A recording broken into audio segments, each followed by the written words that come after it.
Olá, meus amigos, olá, minhas irmãs, olá, meus irmãos. Bem-vindos mais uma vez ao programa Filosofia do Espírito. Eu sou Paulo Fernandes, sejam muito bem-vindos a mais uma tarde de reflexões de sábado, sabadão, né? Enquanto o nosso desejo, as nossas paixões nos conclamam à diversão, nós, almas, consciências, espíritos, jamais despertos para o nosso dever, para aquilo que os nossos irmãos das tradições indianas, budistas, chamam de Dharma. Nós estamos aqui num sabadão à tarde, solzão, lá fora, e buscando reflexões um pouco mais aprofundadas, um pouco mais demoradas, dedicadas, corajosas a respeito do que é a vida. Este é o nosso objetivo aqui, deste nosso programa, Filosofia do Espírito. Não é um programa destinado a um conhecimento científico, um conhecimento filosófico qualquer, um conhecimento objetivo qualquer. O objeto das nossas investigações aqui, o objeto das nossas ponderações, das nossas reflexões, das nossas meditações filosóficas, somos nós mesmos. As minhas reflexões sobre mim mesmo, sobre eu sou, e a de cada um de vocês que nos frequentam este espaço público de ponderações, de autoconhecimento. É um conhecimento profícuo que nós buscamos aqui. Um conhecimento verdadeiro, portanto, um conhecimento libertador. Libertador do quê? Nós não temos nenhum, por enquanto, pelo menos até agora, não temos nenhum irmão que tivesse se comunicado conosco durante as nossas aulas aqui de sábado. São abertas, são públicas, não teve nenhum irmão que tivesse se comunicado conosco aqui, participado, que estivesse, me constasse, que estivesse encarcerado nas prisões materiais, nas prisões físicas da existência encarnada. Então, libertar-nos do quê? Exatamente esta é a reflexão maior que nós temos que fazer, e esta é uma condição que cada um, somente cada um, tem capacidade e está autorizado a realizar. Quais são as suas prisões?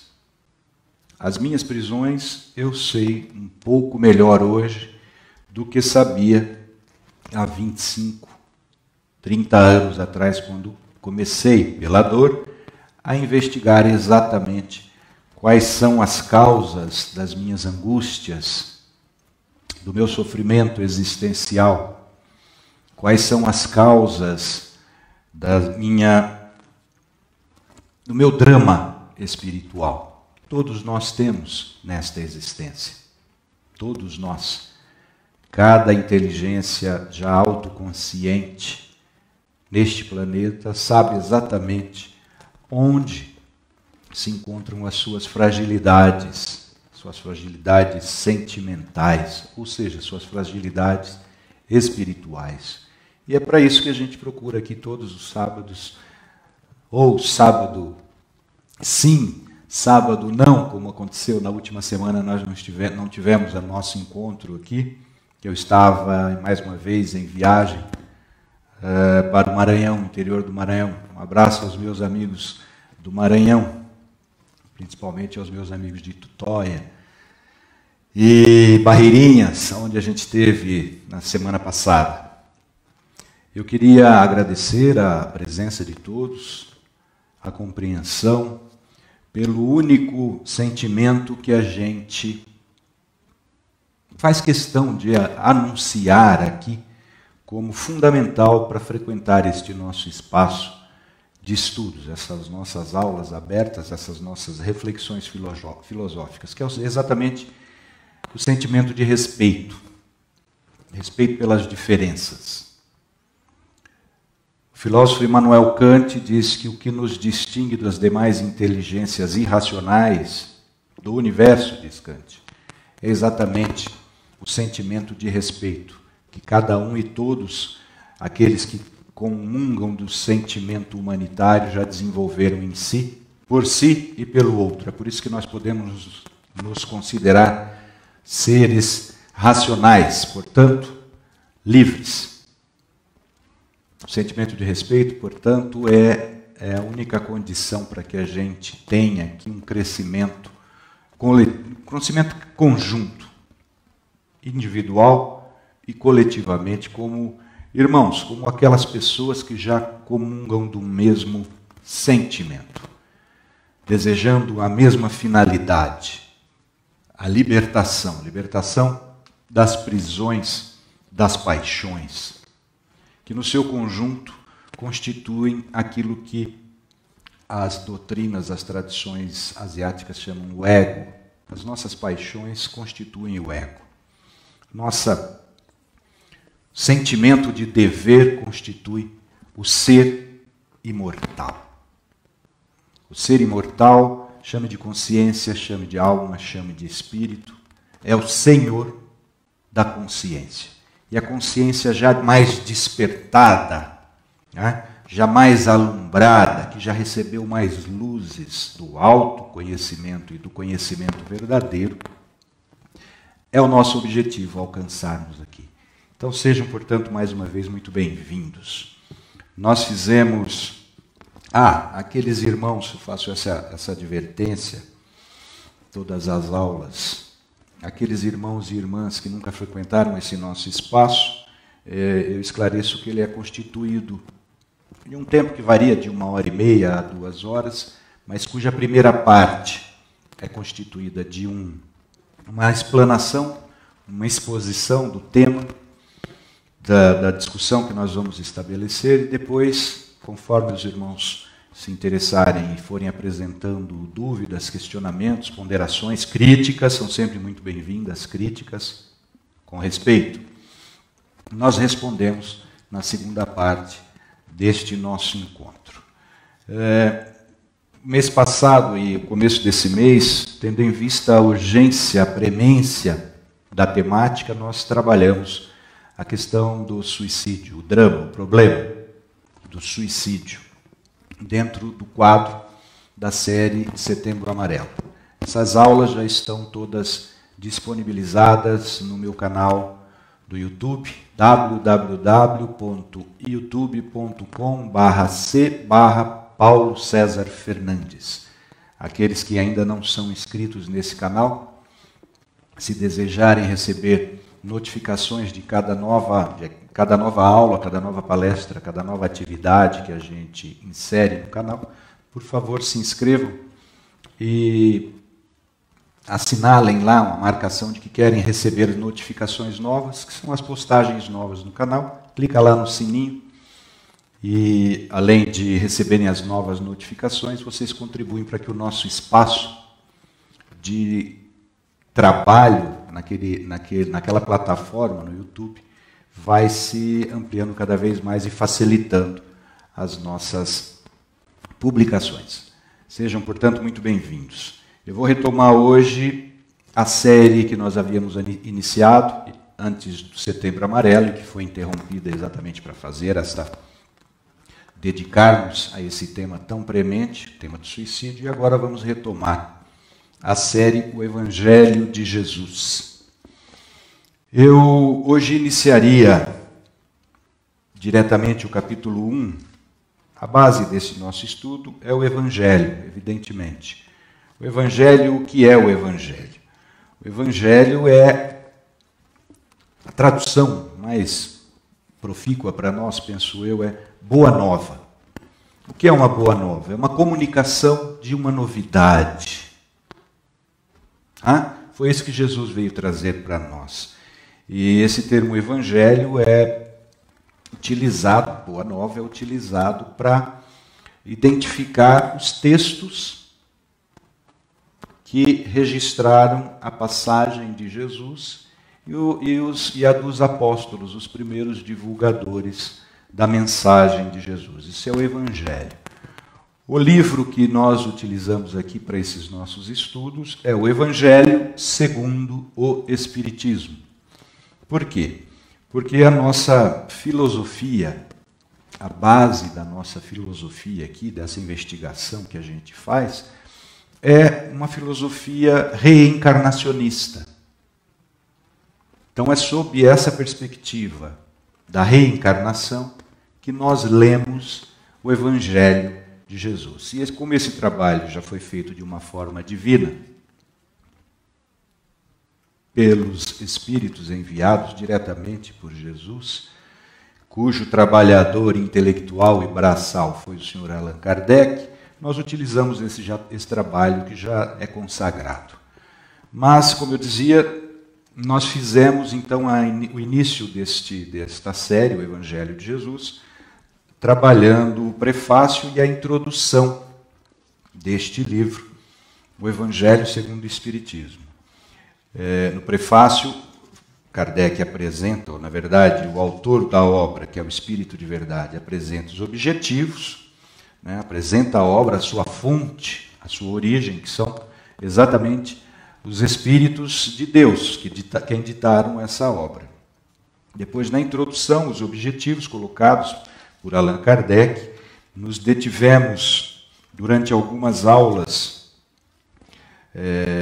sobre o capítulo Resumo da Doutrina de Sócrates e Platão, onde Kardec faz uma análise comparada da filosofia moral de Jesus com a filosofia moral de Sócrates, que nos foi entregue pelos trabalhos do seu discípulo Platão. E nestas aulas, Kardec verifica a plena identidade da moral de Sócrates com a moral de Jesus, ao ponto de Kardec asseverar, no final dessa introdução, que ele não se espantaria que se Sócrates e Platão fossem dois discípulos diretos de Jesus, daqueles 12 por ele escolhidos, que reencarnaram 4 séculos depois como discípulos de Jesus. Sócrates e Platão seriam, segundo Kardec, poderiam ser, segundo Kardec, pela identidade moral, 2 dos discípulos diretamente escolhidos pelo Cristo. Tendo em vista esta deixa que Kardec nos fez na introdução do Evangelho segundo o Espiritismo, eu penso que seria muito importante para nós, ampliando um pouco o nosso campo de investigações. Eu tenho visto tanto interesse das nossas irmãs, dos nossos irmãos, dos nossos amigos de convívio nas páginas sociais, especialmente no Facebook, um interesse muito grande por conteúdos morais de outras filosofias, de outras doutrinas religiosas. E a gente sabe que este nosso espaço aqui de reflexões é exatamente para isso. Então eu estabeleci para mim um desafio muito grande, eu não sei se eu vou ser capaz de dar conta dele, mas com a ajuda das irmãs e dos irmãos, nós temos certeza, eu tenho certeza que nós vamos pelo menos avançar um pouco mais num conhecimento mais seguro de uma filosofia das religiões comparadas. E eu trouxe exatamente para a gente fazer esta análise 2 obras que eu coloquei a capa aí num slide, que a gente pode trabalhar aqui. E hoje eu vou trabalhar um pouco a respeito disso, uma introdução. Trata-se exatamente de um evangelho, né? Eu vou chamar assim também porque é uma boa nova, o Bhagavad Gita. O Bhagavad Gita é o livro inaugural da tradição Vaishnava, uma tradição surgida no interior do hinduísmo, né? Vamos chamar de hinduísmo, a tradição surgida na Índia há 8.000 anos, segundo aquela tradição ensina, 6.000 anos antes de Cristo. E o Bhagavad Gita é a obra germinal, a obra fundamental, é a semente inicial de uma tradição dentro do hinduísmo, que é a tradição Vaishnava, dos nossos irmãos Hare Krishna. né? E eu uso exatamente esta obra que vocês têm aí, a capa, que é o Bhagavad Gita como ele é, que é uma obra escrita por Sua Divina Graça, Bhaktivedanta Swami Prabhupada. Foi o homem que trouxe essa tradição para o Oriente. Prabhupada é a autoridade máxima da tradição Vaishnava no mundo. E ele organizou, escreveu esse texto, traduzindo o Bhagavad Gita. Ele nos mostra exatamente a leitura dele, como ele entende que o Bhagavad Gita seja melhor compreendido. Então nós vamos fazer hoje uma aula introdutória, tanto da tradição Vaishnava em relação com o cristianismo, tanto quanto da tradição budista tibetana. E para isso nós vamos utilizar também como base, isso vão levar vários meses esse nosso estudo, porque eu penso que é da maior importância a gente compreender bem quais as identidades e quais as diferenças, as distinções que possam existir nessas tradições. E que são as que eu mais estudo enquanto um filósofo, um pensador, um estudante de filosofia das religiões.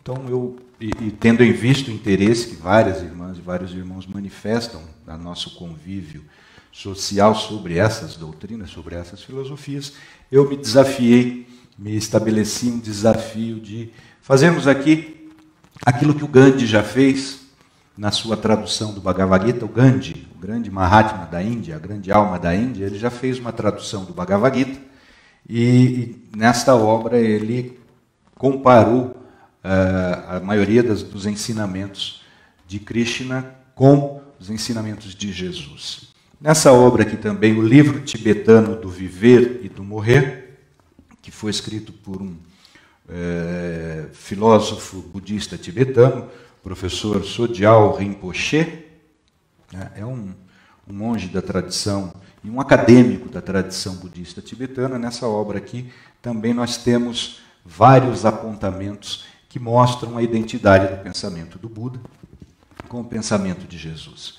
Eu vou, portanto, iniciar de uma forma, tentando fazer uma apresentação dessas filosofias, sem muita preocupação histórico-acadêmica, tá? Por favor, a nossa proposta aqui é fazermos uma filosofia prática, uma filosofia que nos sirva mais para autoconhecimento e para apaziguamento das nossas almas tão angustiadas nesse momento, porque passa a humanidade, do que uma filosofia com o rigor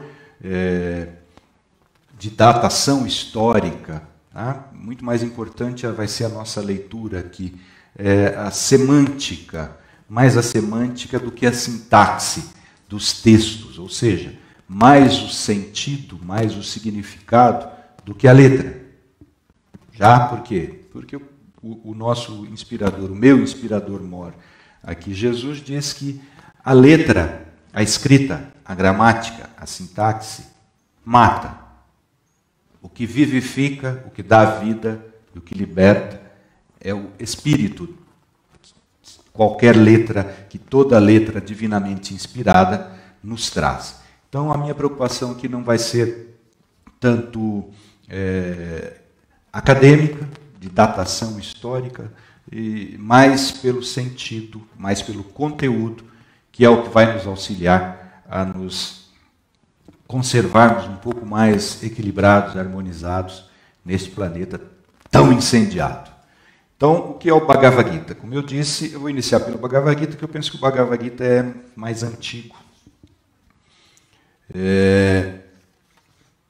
E foi no contexto do hinduísmo que o budismo surgiu.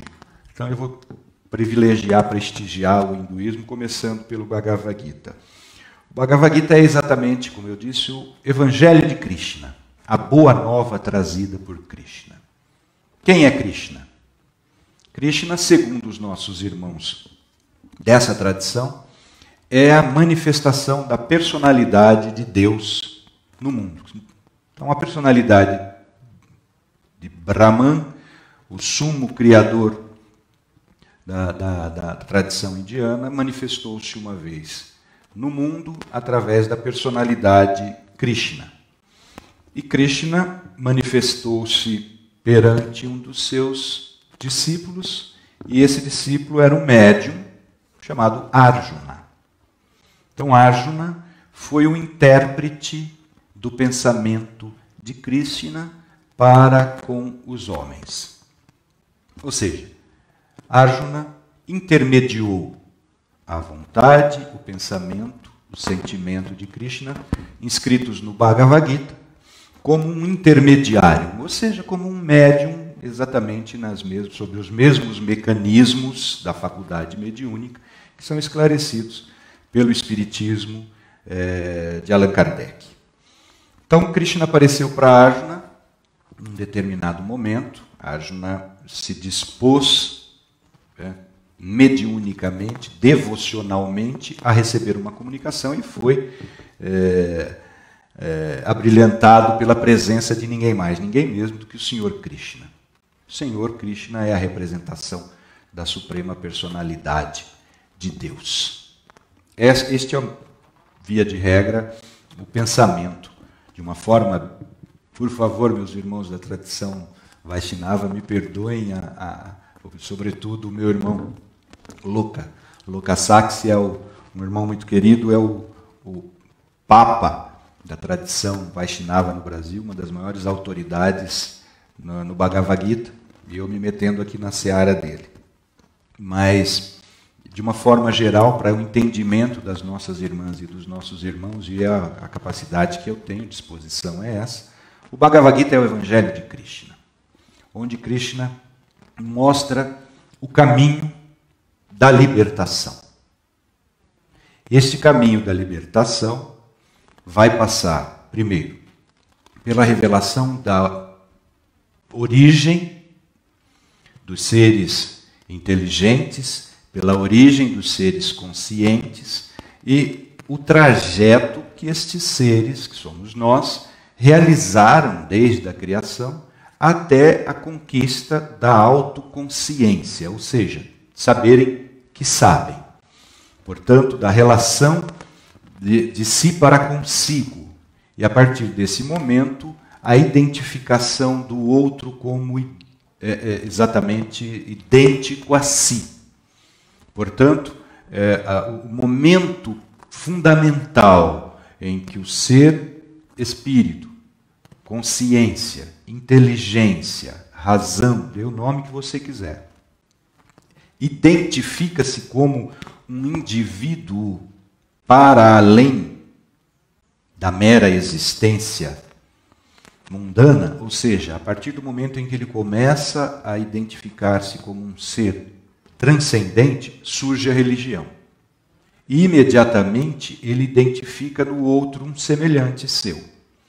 Este é o fundamento, de uma forma bem simplória, de todo sentimento religioso.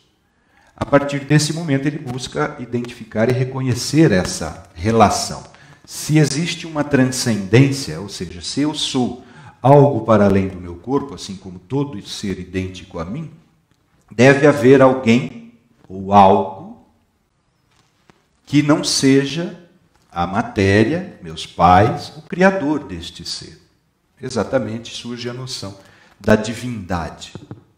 Então, qual é o caminho para que o ser inteligente, autoconsciente, o espírito, esclareça essa trajetória desde o início até o ponto onde se encontra e, sobretudo, para onde se encaminha esse conhecimento, para onde se encaminha essa trajetória de vida. Não mais só uma trajetória de existência encarnado, mas uma trajetória de vida. E os nossos irmãos identificam essa trajetória de vida num círculo, uma roda, a roda da Sansara. É exatamente a roda que vai nos permitir, este ciclo, que vai nos permitir, através de reiteradas vezes, experiências, desenvolvermos cada vez mais o conhecimento de nós, assim como o conhecimento das nossas relações com o Criador. Isso eles chamam de samsara. Para quê? Para que nós exatamente, elevando o nosso padrão de conhecimento, elevando o nosso padrão de sentimento, consigamos um dia superar esta lei que determina este ciclo de reencarnações, da samsara para aprendizado. O caminho para a libertação disso é o caminho que vai nos levar de volta ao Criador. E esse caminho foi chamado pela tradição indiana e recepcionada aqui no Bhagavad Gita como o yoga. O yoga é exatamente união. Significa, de uma forma também, sem pensar com rigorismo acadêmico sobre essa terminologia, né? Yoga é união. União com o quê? União com a nossa origem e com a nossa destinação, que é Deus, o sumo criador. E o Bhagavad Gita é exatamente o evangelho, a boa nova, o caminho para retorno desta realidade, para nós retornarmos para essa realidade. Então a gente poderia, fazendo uma leitura bastante simples, mas ao mesmo tempo corajosa, o Bhagavad Gita é a tradução do caminho para a verdade e para a vida. Não é sem motivos que Krishna é considerado a suprema personalização de Deus. Assim como os nossos irmãos católicos e protestantes entendem Jesus, o Krishna, Jesus o Cristo, não Jesus Krishna. A primeira vez que eu identifiquei, comecei a estudar isso, me causou muita, não estranheza, mas me chamou muito a atenção a identidade, né, do termo Cristo com Krishna. Isso para mim foi muito significativo. Então, Jesus, para os nossos irmãos católicos e protestantes, seriam a encarnação do próprio Deus. Eu não tenho essa afirmação para fazer, eu nunca li nada a respeito, mas eu gostaria que, se alguém tivesse, depois comunicasse para a gente poder estudar mais aprofundadamente, se a manifestação de Krishna já teve, Krishna já encarnou também. E promete, é uma outra identidade, promete, agora eu não sei se nesse momento do ditado do Bhagavad Gita, Krishna se encontrava encarnado ou se foi uma comunicação mediúnica mesmo, né? Mas há um outro ponto de identidade entre o Evangelho de Krishna e o Evangelho de Jesus como o caminho para a verdade e para a vida plena, ambos os textos, que é a promessa feita por Krishna. Portanto, essa obra foi organizada, foi ditada, segundo algumas tradições, no século VIII a.C. Então é bem anterior ao cristianismo, esta filosofia, este sentimento de religiosidade retratado aqui no Bhagavad Gita. E Krishna fala, num determinado momento aqui, que todas as vezes que a humanidade estiver perdendo a religião, a religiosidade, ele volta, ele reencarna, exatamente para chamar a nossa atenção para este caminho, para a verdade, que é a consciência elevada, de volta para a vida, que é a reaproximação, a união com o Sumo Criador. De uma forma muito semelhante, Jesus também faz a promessa da sua volta, para a nossa salvação, né? Tanto que os nossos irmãos católicos e protestantes anseiam por essa volta do Cristo como o momento da nossa libertação, de todo sofrimento. O Espiritismo, que é, esclarecendo sempre isso, exclusivamente a filosofia organizada por Allan Kardec, isso é o Espiritismo, foi-nos revelado por espíritos elevados ser a forma de regresso de Jesus para a salvação, para esclarecimento, para a consolação da humanidade, na forma também de textos, que são as obras básicas do Espiritismo. Então, o Espiritismo é conhecido como uma manifestação do regresso de Jesus. Assim como Krishna regressou e retratou a sua volta no Bhagavad Gita, Jesus veio no século zero, no século I da nossa era, né, no momento zero da tradição cristã, e Mateus registrou a obra básica e fundamental do Evangelho de Jesus, é de Mateus, né? Apesar dos estudiosos, vários estudiosos dizerem que o primeiro evangelho seria o Evangelho de Marcos, não. Nós já tivemos aula a respeito disso aqui. O primeiro evangelho é o Evangelho de Mateus. Mateus não era médium, não registrou o Evangelho de Jesus como Arjuna registrou o Evangelho de Krishna. Mas Jesus ia proferindo as suas palavras e Mateus, que era taquígrafo, ele, como publicano, coletor de impostos, ele era obrigado a saber taquigrafia. Então, o Evangelho de Mateus é testemunhal, é o primeiro evangelho a ser registrado.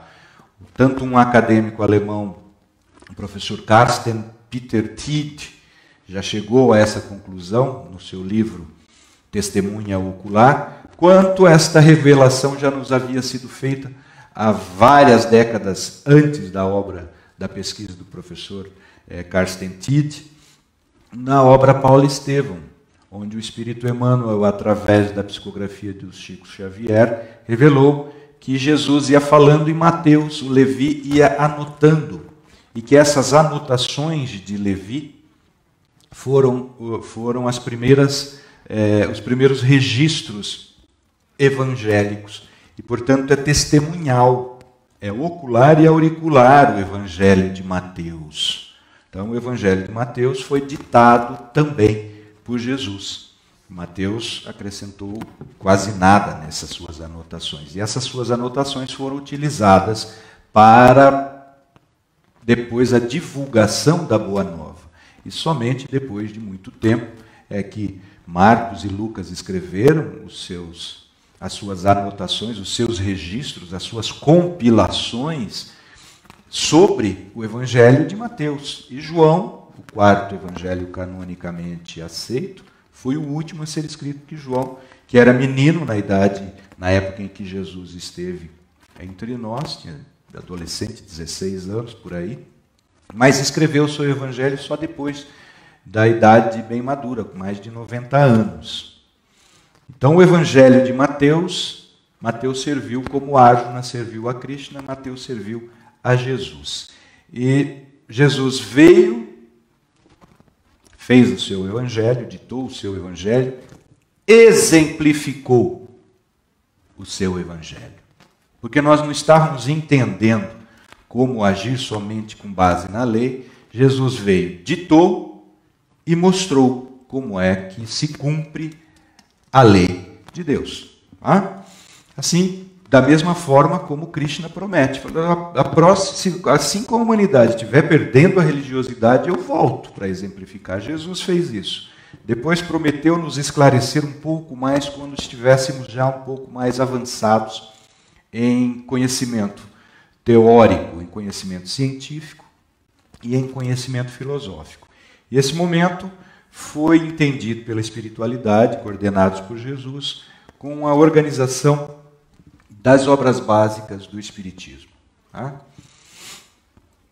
Os nossos irmãos católicos e protestantes ainda esperam essa nova vinda de Jesus, porque eles entendem que essa nova vinda de Jesus marcará o fim do mundo. Nós já sabemos que não é bem assim, mas pode representar metaforicamente, sem dúvida nenhuma, o fim de um mundo, o início de um novo mundo no campo sentimental. E é isso que a gente espera, na verdade. Então, o Bhagavad Gita é este Evangelho de Krishna. nós vamos trabalhar também, fazendo uma comparação de filosofia, com o budismo tibetano. E o budismo tibetano é uma das vertentes budistas surgidas, óbvio, também no interior do hinduísmo.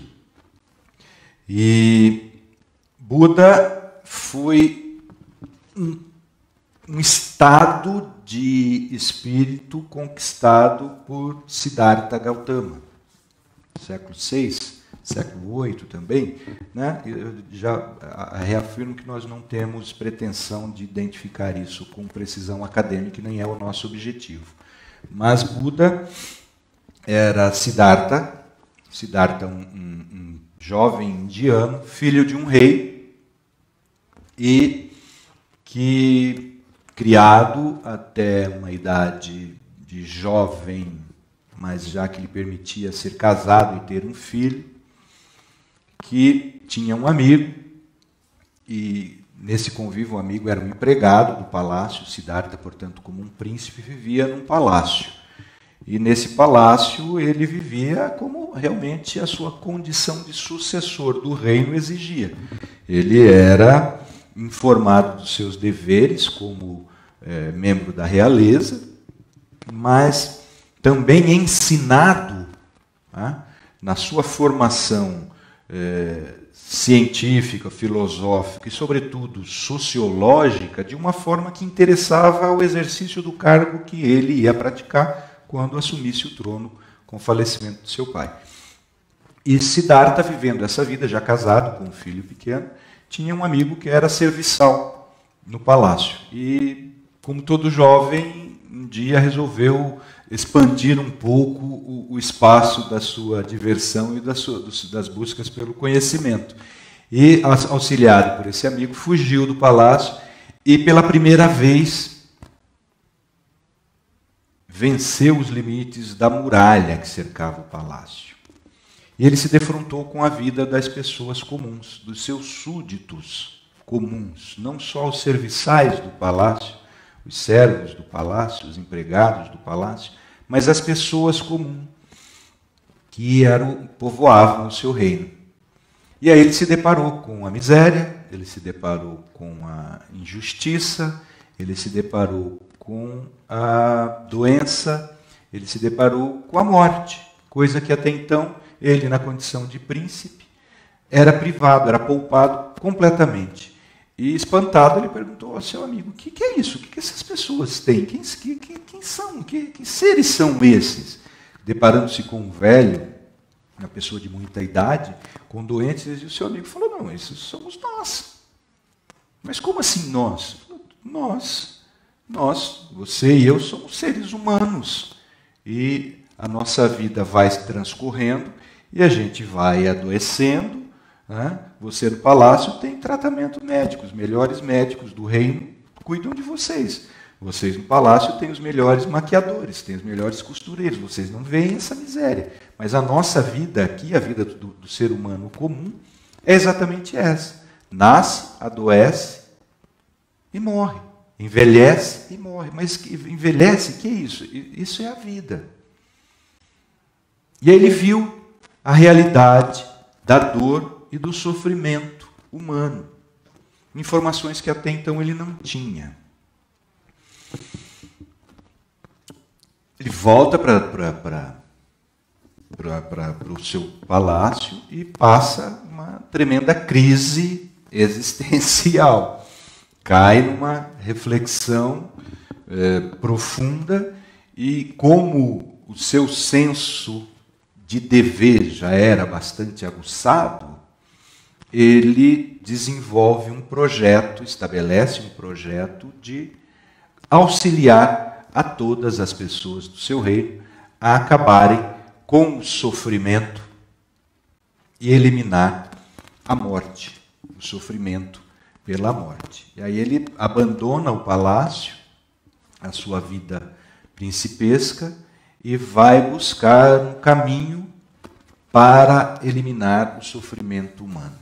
E aí ele abandona a sua condição real e vai viver como um ser comum da sua realidade daquele tempo.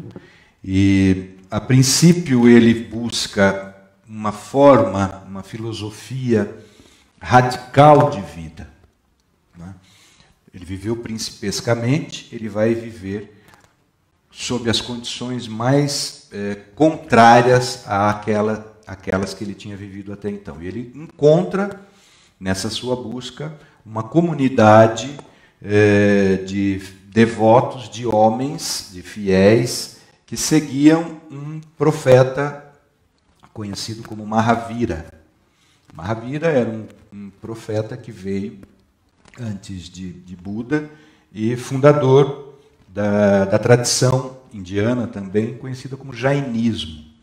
E a principal característica dessa tradição é o ascetismo. O ascetismo mais radical possível, ou seja, a abstenção completa de sexual, a abstenção de alimentos quaisquer que não fossem aqueles basicamente estabelecidos para a sobrevivência, uma disciplina de estudos e de meditação a mais extrema possível.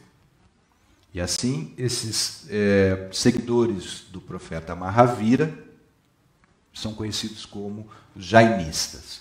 E esse jainismo foi a primeira filosofia que Siddhartha aderiu, à qual ele aderiu. E passou a viver uma vida absolutamente ascética.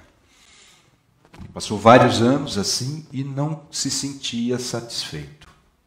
Até que ele falou, não, eu estou buscando um caminho para a libertação da dor, do sofrimento, e me parece que este caminho extremo, do ascetismo extremo, não seja o mais adequado para todas as pessoas do meu reino, para mim e para todas as pessoas do meu reino. Aí ele se afasta dessa comunidade e, segundo a tradição conta, ele estabelece um objetivo. Eu vou sentar-me em estado meditativo e só vou me levantar daqui depois que eu obtiver um esclarecimento a respeito do caminho mais adequado para alcançar esse objetivo que eu pretendo, que é de eliminar a dor e o sofrimento no mundo. E aí ele se senta e foi debaixo de uma figueira, a árvore Bo, a figueira dessa árvore da sabedoria,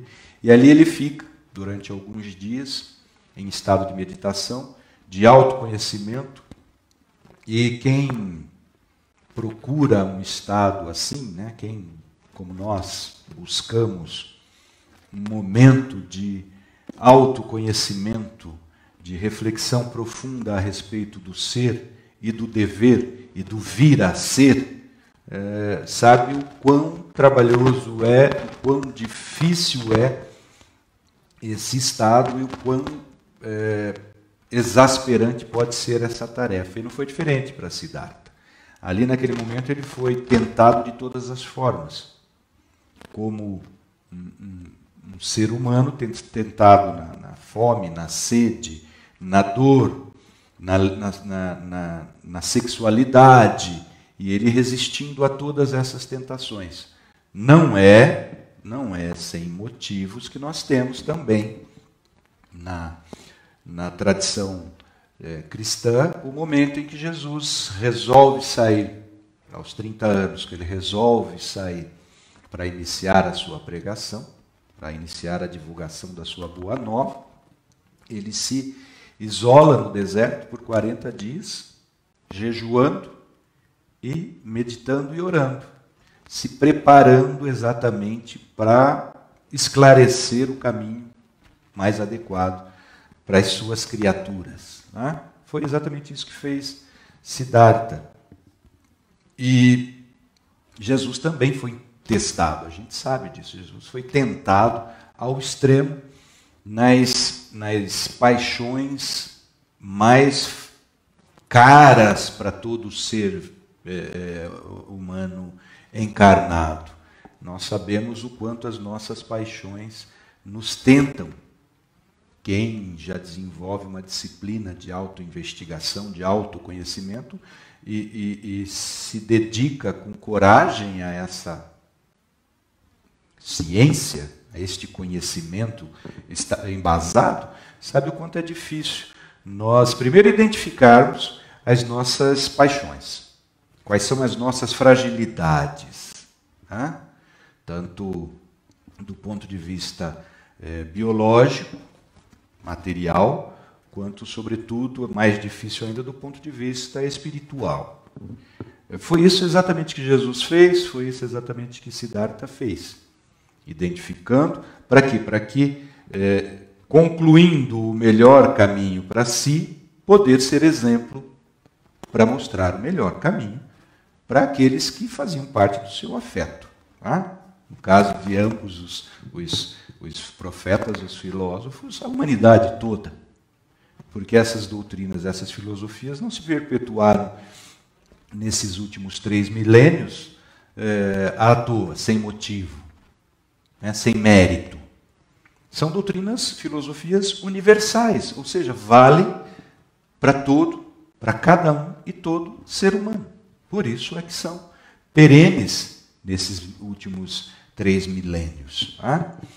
Então, Siddhartha é tentado de todas as formas e resiste aos impulsos de todas as paixões, tanto suas quanto das consciências desencarnadas ao seu redor. Nós sabemos que Jesus foi tentado por um espírito de autoconhecimento filosófico e científico, mas de reduzido sentimento moral, que a gente chama de diabo, demônio, o tentador. E Jesus resistiu.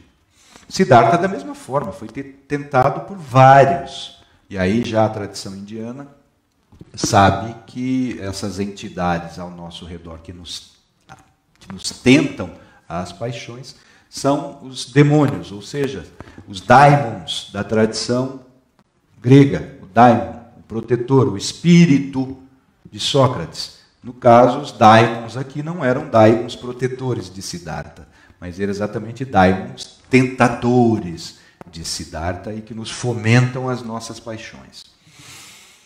E resistiu.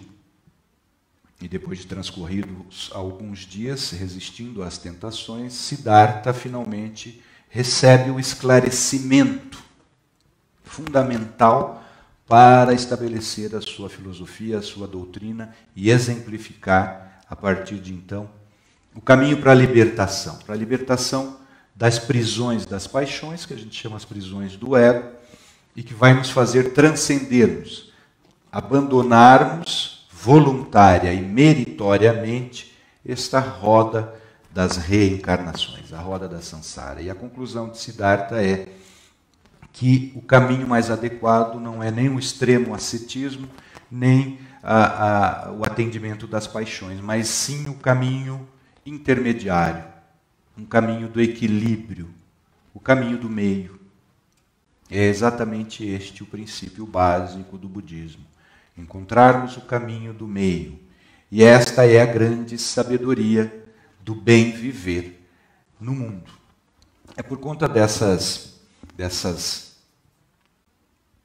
identidades que nós podemos estabelecer nessas filosofias budista tibetana, da tradição Hare Krishna, Vaishnava, com o Evangelho de Jesus, que eu me propus para um exercício de conhecimento mesmo, fazer esta série de estudos para nós aqui, investigando os pontos de contato fundamentais, que são quase todos, eu garanto para vocês. Quem se dedicar a ler este livro Bhagavad Gita vai ver que o Gandhi não viajou quando ele mostrou na sua tradução do Bhagavad Gita a identidade entre a filosofia moral de Jesus e de Krishna. Ele vai ver que... Eu tenho um outro livro também que eu não... Na correria eu cheguei ontem de madrugada de São Luís, né? eu não consegui encontrar imediatamente, mas que é um outro livro que não é da tradição budista tibetana, mas é do budismo asiático japonês, que é um livro que é do Thich Nhat Hanh. Me perdoem a pronúncia, não sei exatamente, é um monge budista vietnamita, e escreveu um livro, Jesus e Buda, Irmãos. Então nós vamos utilizar essas obras para nós trabalharmos um pouco aqui, tendo em vista a manifestação de interesse de vários irmãos, no conhecimento um pouco mais além da superficialidade das redes sociais, mas também sem o aprofundamento do conhecimento acadêmico, da tradição Vaishnava dos Hare Krishna, da tradição budista tibetana e um pouco da tradição do budismo japonês. Por que eu digo um pouco? Porque a tradição do budismo japonês, do budismo vietnamita de Thich Nhat Hanh, não é teísta como são teístas. A tradição Vaishnava, a tradição budista tibetana e a tradição cristã. Então, mas a identidade dos sentimentos, e é isso que nos importa, eu repito mais uma vez, a identidade dos sentimentos vai nos proporcionar, tenho certeza, reflexões e um esclarecimento muito maior de que a verdade é única. Apesar dela ser manifestada pelos profetas divinamente inspirados em várias épocas da humanidade, a verdade é uma só. Isso é exatamente para que a gente consiga estabelecer uma postura de vida, uma postura existencial muito mais adequada e muito mais profícua para realizarmos em nós o apaziguamento dos nossos ânimos, para que a gente pare com a bobagem de extremos, radicalismos, sejam eles quais forem, para que nós tenhamos um pouco mais de lucidez, de racionalidade e assentarmos a nossa fé de um modo absolutamente esclarecido, ou seja, iluminado, para que a gente pare de bobagens, para que a gente pare de estabelecer barreiras entre nós e os outros. Não existem barreiras senão aquelas, entre seres humanos, não existem barreiras senão aquelas estabelecidas exclusivamente pela ignorância. E livrarmos-nos da ignorância, especialmente no que toca à nossa realidade espiritual, ou seja, esclarecermos, aufklären, lumière, lançar luzes sobre a nossa realidade existencial como espíritos no mundo, que não somos do mundo, somos de Deus, estamos no mundo. Este é o meu objetivo principal, esta é a minha ambição aqui, para que, ao invés de a gente dividirmos tanto, a gente conseguir somar um pouco mais os nossos conhecimentos e, sobretudo, a nossa vontade ainda tão afetada pelo ego, pelo egoísmo, portanto, pela vaidade, pelo orgulho, e que a gente se divida mais para que a gente consiga construir um estado, um mundo mais humano. Pensar mais coletivamente, porque até agora foi só eu que falei. A nossa irmã Dora, nosso irmão Jorge Chevran, Patrícia Ferreira Gibim, uma boa tarde, irmãs. Já estava com saudade desse nosso encontro aqui, né? Mas vamos lá. A Patrícia Ferreira Gibim faz a seguinte ponderação. Lendo e observando as civilizações passadas, podemos ver que eles tinham uma enorme evolução tecnológica e mesmo um grande conhecimento reencarnacionista. Isso é verdade, Patrícia. Eu tive na Índia já, estive no Egito e posso afirmar com toda certeza, tendo sido um designer arquitetônico, eu já trabalhei como designer de arquitetura, de estrutura também, de construção civil, que essas civilizações egípcias, a indiana eu penso que é a primeira, é mais antiga ainda que a Índia, a civilização indiana. Por quê? Porque eu vi manifestações lá de religiosidade muito próximas da manifestação de religiosidade do candomblé africano. E nós sabemos que a África não é só o berço da humanidade, biologicamente falando, mas culturalmente falando e religiosamente falando também. E é evidente, isso que você está falando é de fato uma realidade. Quando o Espírito Estevão, o santo Estevão, né, que era discípulo de Jesus, discípulo de São Pedro, né, fala que Moisés foi iniciado nos mistérios do Egito, e quem estudar o livro egípcio dos mortos, o livro dos mortos egípcio, vai ver que essa roda reencarnacionista já estava lá também, nessas informações do Egito, com todos os equívocos interpretativos, sacerdotais, teológicos que tem nessa tradição egípcia, assim como em alguns equívocos que tem na tradição indiana, equívocos que tem também na tradição hebraica reencarnacionista, porque a gente não sabe, a maior parte de nós não sabemos, mas dentro da tradição hebraica também tem o conhecimento da reencarnação. Eu não sou um estudioso, nem um profundo conhecedor da Cabala judaica, mas alguns cabalistas assumem a reencarnação como sendo um dos princípios fundamentais dessa tradição. Moisés seria, portanto, cabalista. Tá? E não me admira sê-lo, porque Moisés foi criado no Egito. Então Moisés era senhor dos conhecimentos secretos do Egito, seria reencarnacionista também Moisés. Então, isso que a Patrícia está falando aqui é verdade. Então, eles tinham uma evolução tecnológica muito grande, porque eu vi templos na Índia e vi as pirâmides do Egito e posso afirmar, tendo sido desenhista, designer arquitetônico e estrutural, que o conhecimento deles de arquitetura, de geometria e de estrutura dos elementos, né, de estrutura de sustentação dos elementos, dos monumentos arquitetônicos, já era bastante avançado. Medicina já era bastante avançada, a engenharia já era bastante avançada.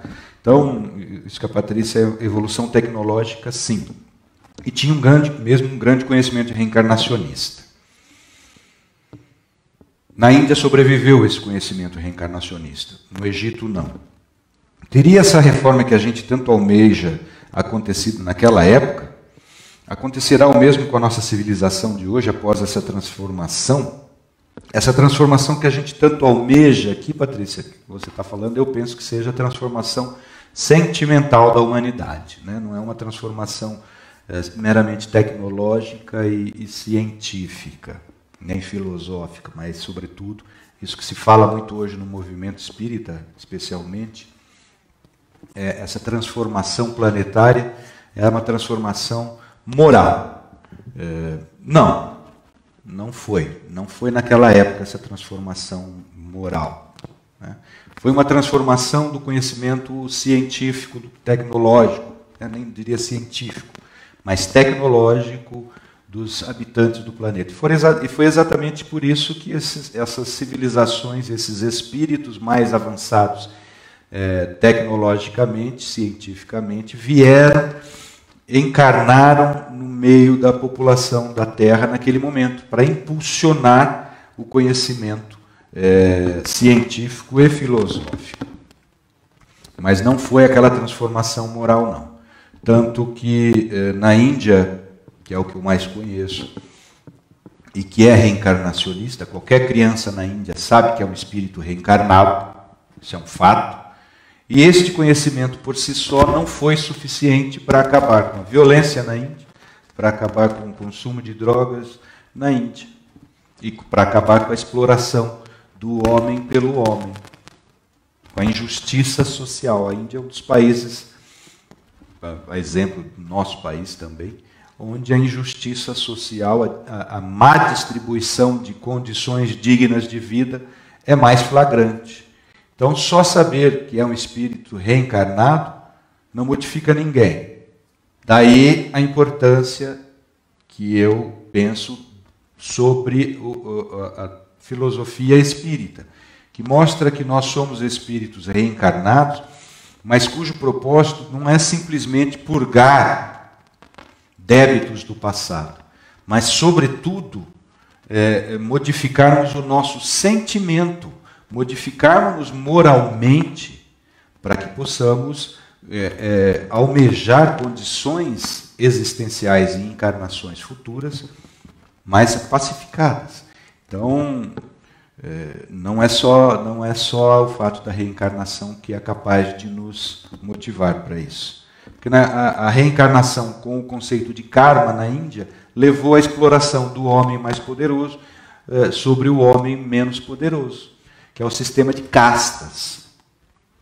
Então, a classe sacerdotal, sacerdotes, brahmanes, como em todos os tempos da humanidade, em todas as civilizações, os homens que tiveram acesso a informações, ao conhecimento mais rapidamente que os outros, dominaram os demais pelo medo, pela imposição de mentiras, de falsos conhecimentos, de falsas condições de realidade para exercer o domínio sobre os mais fracos.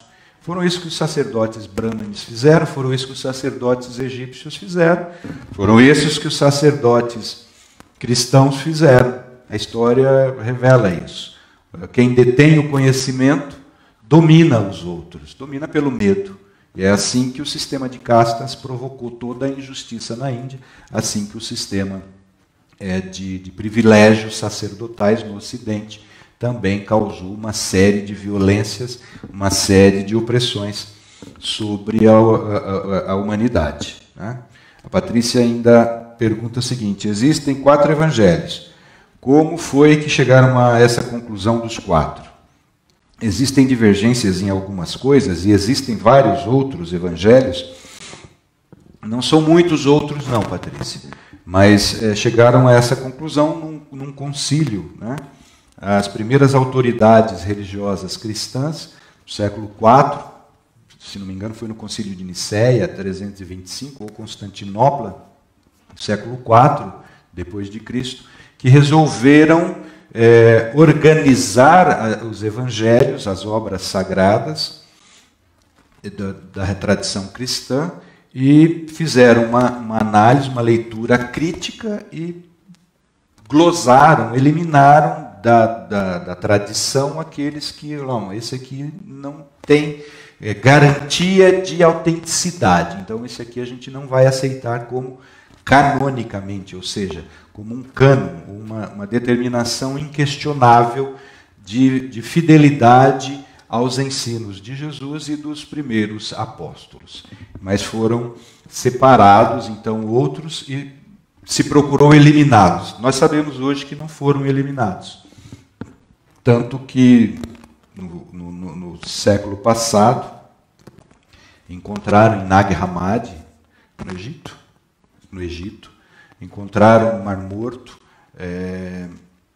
outros evangelhos, outros textos que tinham a mesma finalidade. O evangelho de Tomé, o evangelho de Judas e o evangelho de Maria Madalena. Me lembro desses 3 por enquanto.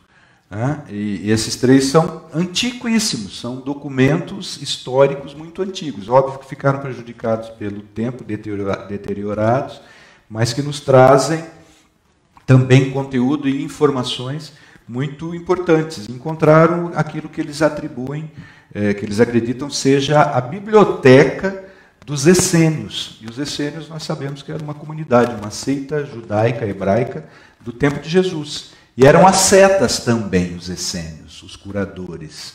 Né? Essa seita a hebraica se assemelhava muito em termos de manifestação social e de assunção de modos de vida dos ascetas budistas, dos ascetas hinduístas, dos ascetas da tradição do Mahavira, dos jainistas. Então, não existem só 4 evangelhos, não. Mas eu estudei, pelo menos os que eu consegui ter acesso, eu estudei todos. E, sem dúvidas nenhuma, o mais completo é o Evangelho de Mateus. Eu assumo o Evangelho de Mateus como o primeiro. E essa comprovação me foi feita através dessa pesquisa do professor Carsten Peter Tiede. O Testemunho Ocular é o livro, né? Quem quiser pode encontrar, tem até um documentário do Discovery, Testemunho Ocular, que mostra a autenticidade do Evangelho, a originalidade e a primazia do Evangelho de Mateus, e também pela revelação de Emmanuel foi confirmado isso. Mateus são as anotações, o Evangelho de Mateus são as anotações de Levi. Tá? E tem vários outros evangelhos. O Evangelho de Maria Madalena é sensacional. O Evangelho de Judas também. O Evangelho de Tomé também é maravilhoso. Quem tiver acesso à tradução pode fazer, que é a leitura, que é sensacional. E vai mostrando essas obras não canonicamente aceitas pela tradição católica romana. Eles não são aceitos, mas eles vão mostrando a identificação, a aproximação cada vez maior dos ensinos de Jesus com essas outras tradições religiosas. Tá? Então, como diz o filósofo das religiões Max Miller, filósofo alemão das religiões, que cunhou esse termo filosofia das religiões, é importante a gente conhecer outras religiões. Não preciso praticar outra religião. Eu pratico a religião que o meu coração mais se afiniza, que o meu sentimento mais se identifica. Isso é minha prática religiosa, isso é minha prática devocional. Eu me sinto melhor com essa, mas eu tenho que conhecer outras, porque senão eu não conheço nem a minha, é o que diz Max Miller. Quem conhece uma religião só não conhece nenhuma. Tá? Muito obrigado, Patrícia. O Jorge Chevran, um abraço, Jorge. Não conseguimos autoconhecimento, vamos usando maquilagem para enganar nós mesmos. Infelizmente é isso mesmo, Jorge. Infelizmente é isso mesmo.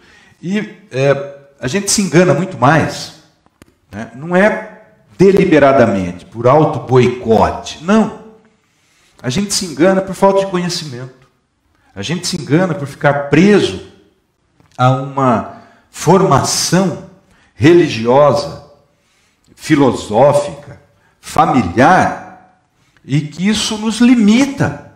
Né? Nessa minha viagem eu conheci, para o interior do Maranhão, eu conheci um casal, ele alemão e ela francesa, é um jovem casal, tem menos de 30 anos, e em conversa, se disseram ambos muito influenciados por seus pais, que são ateus.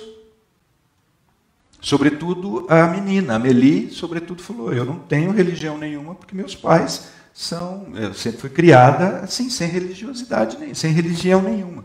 Mas chegou um determinado momento da minha vida, ela falando, eu senti necessidade disso, estou buscando. Aí eu já aproveitei, já fiz uma tentativa de retorno da filosofia espírita para a sua terra original. E dei a ela um livro dos Espíritos em francês e falei para ela, leia isso, mas não leia somente.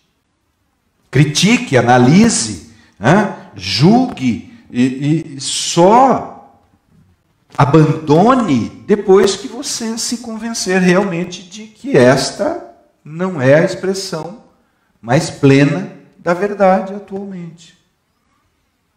E não abandone essa obra pelo resto da sua vida, porque se hoje você está fazendo, elas já estavam há 9 meses viajando de mochila nas costas pela América do Sul, né, e Brasil, de uma forma mais constante no Brasil, isso vai te ajudar no resto da sua vida, no restante da sua vida, por toda a sua vida. Então esta é uma filosofia, e é uma filosofia mesmo, não adianta você querer questionar que o Espiritismo é uma filosofia. Tentar fazer do Espiritismo uma religião só, né, só o seu aspecto religioso, é fugir de Kardec, que está aqui, na abertura dê o livro dos Espíritos. Abra-lhe o seu livro dos Espíritos aí, que é a obra fundamental do Espiritismo. Está aqui, na página aqui, primeira página. Filosofia espiritualista. Então, o Espiritismo é uma filosofia, assim como é uma religião e assim como é uma ciência. Né? Falei para ela, leia isso.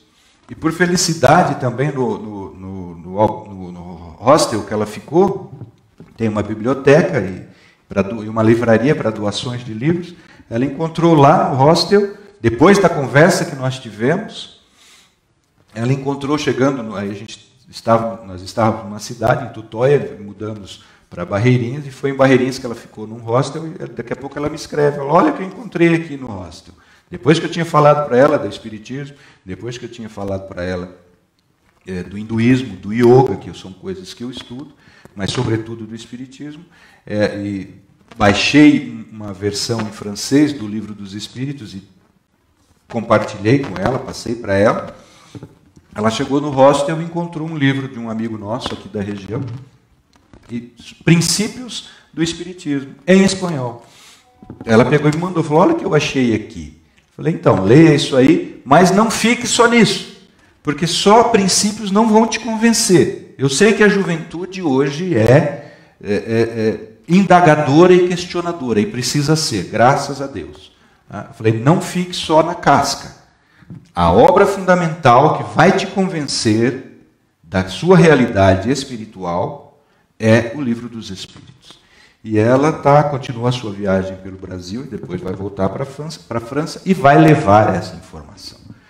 Então, a gente precisa conhecer, Jorge, e aprofundar para que a gente não fique na casca de nós mesmos. Isso é o que você chama de maquilagem. Que a gente tenha coragem e mergulhe dentro de nós. Porque a vida vai tratar de fazer isso com a gente. Ou a gente faz por bem essa busca por autoconhecimento, ou a dor vai fazer isso. A dor vai fazer isso com a gente. Faz parte da lei do progresso. Tá? Não é porque Deus quer castigar, não. É para a nossa própria evolução. Adora, um abraço, minha irmã Dora. Todo conhecimento é benéfico. Sem dúvida nenhuma.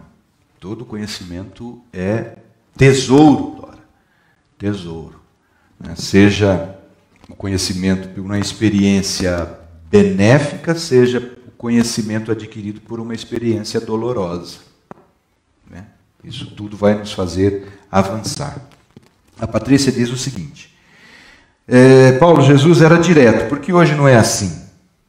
Tem tantos rodeios em termos de ensinamento, tanta divergência religiosa, tantos ramos e segmentos, penso que isso faz com que se perca muitos dos ensinamentos. Será que haverá uma unificação no futuro? É uma boa pergunta, Patrícia. Já antecipando um pouco da aula que vem, nós vamos entrar na filosofia do Cristo. Daqui no Evangelho segundo o Espiritismo, capítulo 1, no item 3, Evangelho segundo o Espiritismo, capítulo 1, não vim destruir a lei, no item 3, o Cristo. Jesus não veio destruir a lei, isto é, a lei de Deus. Veio cumpri-la, isto é, desenvolvê-la, dar-lhe o verdadeiro sentido e adaptá-la ao grau de adiantamento dos homens. Por isso é que se nos depara nessa lei o princípio dos deveres para com Deus e para com o próximo, base de toda a sua doutrina. Aqui Jesus...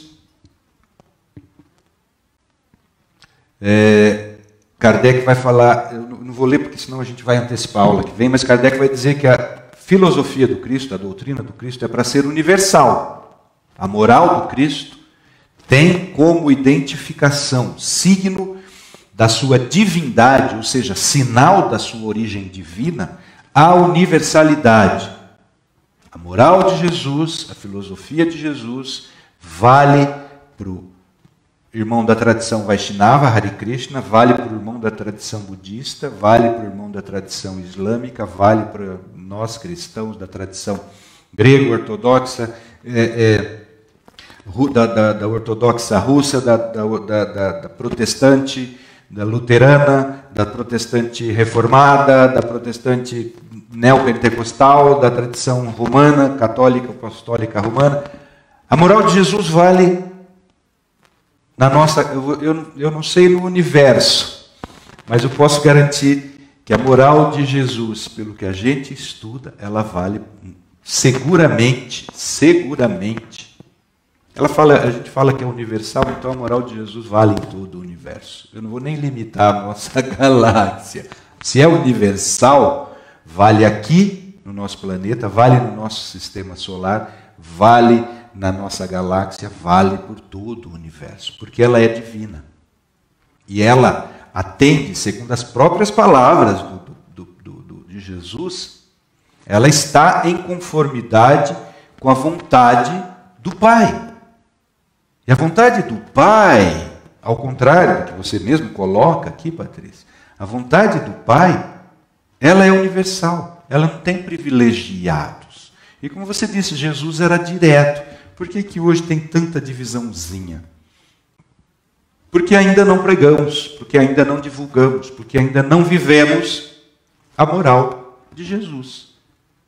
Porque a partir do momento em que os homens viverem, divulgarem, pregarem a moral de Jesus, não vai haver mais dissensões, não vai haver mais interpretações dicotômicas, não vão haver mais dissensos interpretativos.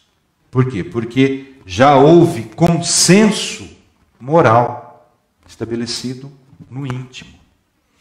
Então tem tanta divergência por conta da vaidade, por conta do orgulho, por conta do egoísmo, por conta da avareza. A minha versão de Jesus dá mais dinheiro, a minha versão de Jesus dá mais status, que é o que pensamos nós espíritas. Eu tô cansado de receber reclamação de quem não é espírita, de que nós espíritas somos muito metidos, que a gente acha que a gente é o detentor da verdade absoluta. Então, os meus irmãos protestantes acham que só a versão deles é que salva, que liberta. Os nossos irmãos católicos, por sua vez, a mesma coisa. E assim vai, mas isso é coisa de homens. Isso não é coisa de Jesus. Jesus dizia, seja o seu sim, sim, o seu não, não. Seja quente ou frio, porque o morno se regurgita. A lei é uma só, vocês não estão entendendo nada de história das religiões, vocês não estão entendendo nada de legislação religiosa, vocês não estão entendendo nada de profetização, eu venho esclarecer para vocês. É amor. Ah, mas o que é amor? Eu vou mostrar para vocês, eu vou desenhar para vocês, então, com o meu sangue, o que é amor. E fez isso. Então é simples. Quem complica? Quem tem outros interesses sobre este conhecimento que não seja exclusivamente amor.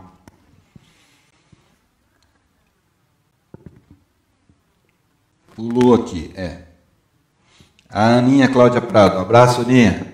A pessoa que não consegue participar desse estudo, ou seja, unir as religiões, é um tanto egoísta ou apenas ignora?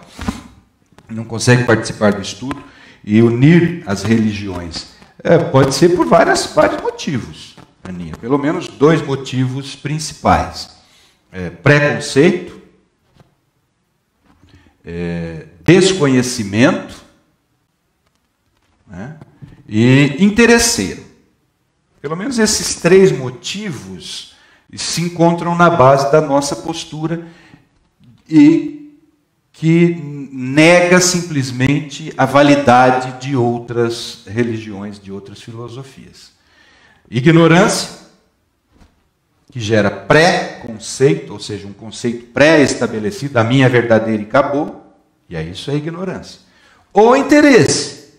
Eu prego e sigo essa religião, essa filosofia aqui, porque eu tenho um interesse outro nela que não seja somente a minha libertação.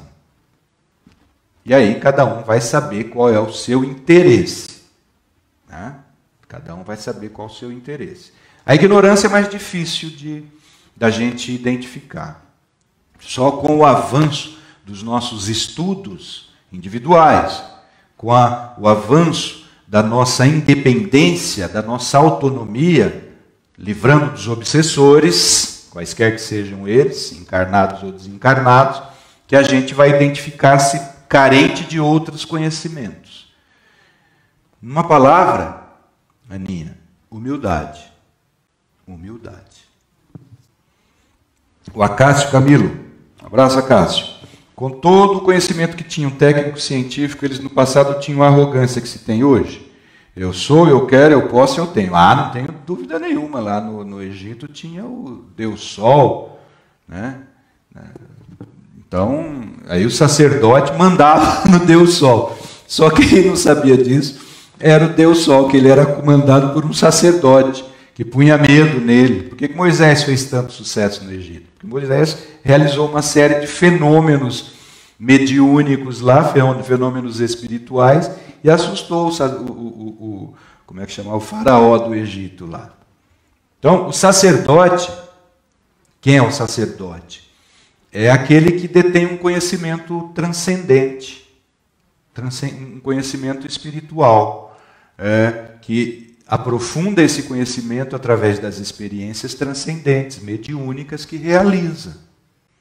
Então ele utiliza esse conhecimento, se for um espírito bom, para auxiliar os outros e colaborar para a libertação do seu semelhante, para a cura do seu semelhante, para o esclarecimento do seu semelhante. Ou se ele for um espírito ignorante, ele vai utilizar esse conhecimento para o domínio do seu semelhante.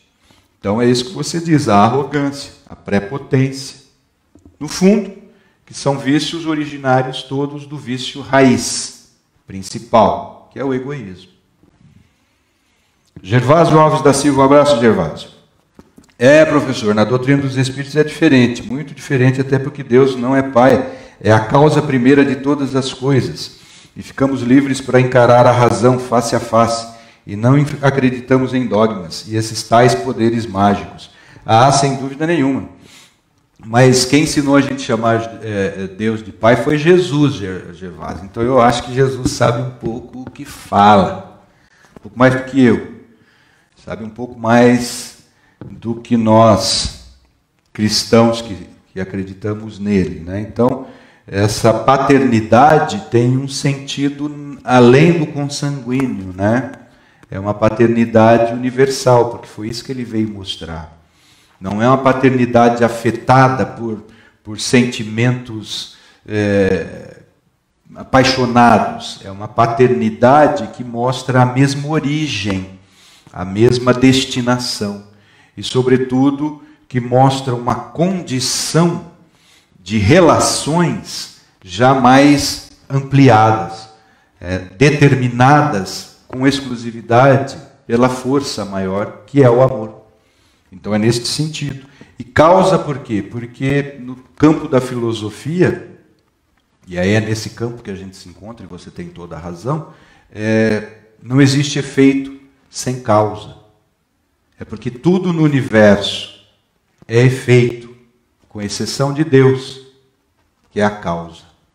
Então, nesse sentido, é exatamente esse o esclarecimento que o Espiritismo vem nos dar, mas que também aqui, no Bhagavad Gita, e aqui no livro tibetano do Viver e do Morrer, nós encontramos a mesma informação. Só muda o nome. Ora é Brahman, ora é Deus, mas a causa é a mesma. Obrigado, Gervásio. Wilson e Hipólito. A vantagem do ateísmo é que esses irmãos não se prendem a dogmas, simbologias e rituais. Esses irmãos, por incrível que pareça, são mais acessíveis a novas ideologias, têm mente mais aberta. Mas o problema, a desvantagem do ateísmo, Wilson, é cuidar da existência como se só fosse matéria. O ateísmo leva ao materialismo, porque não existe ateísmo religioso, a não ser no sentido metafórico, que alguém se diga um praticante do ateísmo e um que faz divulgação do ateísmo, como tem várias pessoas, várias não, algumas pessoas só, né, que são militantes ateístas, mas são pessoas, via de regra, que se pautam por uma postura ética, o que já é uma grande vantagem, porque não adianta você se dizer religioso e não ser ético. O que é ser ético? Não respeitar a liberdade da humanidade em você e tampouco a liberdade da humanidade no outro. Então, o ateísmo tem uma vantagem de você te forçar a buscar uma ética humanitária. E por si só isso para mim já é sentimento religioso, ainda que mascarado com o nome de ética humanitária. Porque a raiz dessa ética humanitária é um sentimento religioso, ainda que ignorado pela maioria das pessoas. Mas a desvantagem é porque a dor vai bater em você. A dor vai bater nos seus filhos. E a morte vai te pegar daqui a pouco. E esse momento você vai questionar a existência sua. Porque no momento da morte, eu penso que não tem ateísmo que resista. Obrigado, Wilson. É isso mesmo, a verdade é uma só, mesmo que revestida pelo materialismo humano. É isso aí, minhas irmãs, meus irmãos. Hoje nós vamos encerrando a nossa aula de segmento do Evangelho de Jesus, agradecendo mais uma vez aqui a presença de todos e rogando a Deus nosso Pai, ou a nossa causa, como que é o nosso irmão Gervásio, que nos abençoe a nossa boa vontade, a nossa busca pelo conhecimento profícuo, que nos libertará, amparados e suportados plenamente, incondicionalmente, pelo amor infinito de Jesus. E as condições da nossa existência nós devemos a Deus, nosso Pai Criador. Fiquem todos na paz que Jesus nos trouxe, a paz que Ele nos deixou e que distribuiu em abundância para todos nós, para a nossa tranquilidade, para a nossa felicidade, para a nossa apaziguação. Que Deus nos abençoe. Fiquem com Deus.